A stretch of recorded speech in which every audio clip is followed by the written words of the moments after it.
Hi, I'm Lorna, and today I'm going to read Frederick. Do you know what he is? He's a mouse. Oh, Frederick by Leo Leone.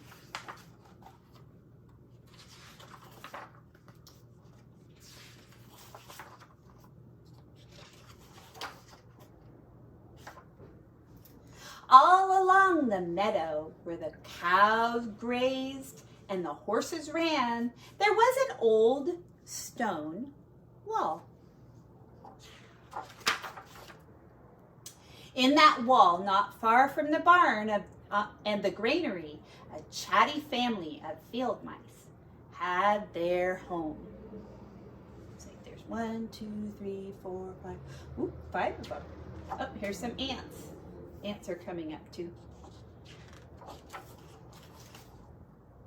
But the farmers had moved away and the barn was abandoned and the granary stood empty. And since winter was not far off, the little mice began to gather corn and nuts and wheat and straw. They all looked day and night, all except Frederick. See, they're all working hard. Except that's Frederick. Frederick, why don't you work? They asked. I do work, said Frederick. I gather sun rays for the cold, dark winter days. It's like they have corn on the cob, gathering for later. And when they saw Frederick sitting there staring at the meadow, they said, "And now, Frederick?" "I gather colors," answered Frederick simply, "for winter is gray." It's like they have walnuts now. And once Frederick seemed half asleep, "Are you dreaming, Frederick?" they asked reproachably. But Frederick said, "Oh no, I'm gathering words, for the winter days are long and many, and we'll run out of things to say."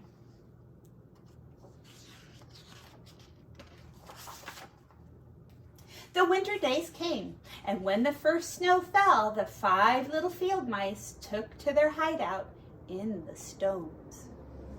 They're all in there, they're going in. Here comes the last one. Excuse me. In the beginning, there was lots to eat, and the mice told stories of foolish foxes and silly cats. There they were, a happy little family.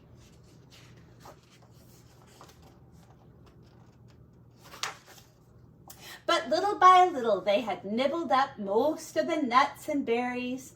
The straw was gone and the corn was only a memory. It was cold in the wall and no one felt like chatting.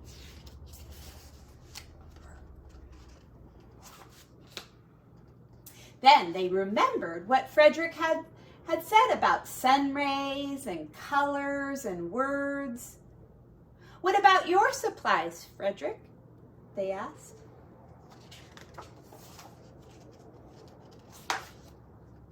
"Close your eyes," said Frederick, and he climbed on a big stone. "Now I send you the rays of the sun. Do you feel how they're golden glow?" And as Frederick spoke of the sun, the 4 little mice began to feel warmer. Was it Frederick's voice? Was it magic? "And how about the colors, Frederick?" they asked anxiously. "Close your eyes again," Frederick said, and when he told them of the blue periwinkles and the red poppies and the yellow wheat and the green leaves and the berry bush, they saw the colors as clearly as if painted in their minds. And the words, Frederick? Frederick cleared his throat. Waited a moment, and then, as if from a stage, he said, "Who scatters snowflakes? Who melts the ice? Who spoils the weather? Who makes it nice? Who grows the four-leaf clovers in June? Who dims the daylight? Who lights the moon? 4 little field mice who live in the sky. 4 little field mice like you and I. One is the spring mouse who turns on the showers. Then comes the summer who paints in the flowers. The fall mouse is next with walnuts and wheat. And winter is last with little cold feet. Aren't we lucky the seasons are 4? Think of a year with 1 less or 1 more." When Frederick had finished, they all applauded. "But Frederick," they said, "you are a poet." Frederick blushed, took a bow, and said shyly, "I know it." And that's the end of Frederick. The itsy bitsy spider went up the water spout. Down came the rain and washed the spider out. Out came the sun and dried up all the rain, and the itsy bitsy spider went up the spout again.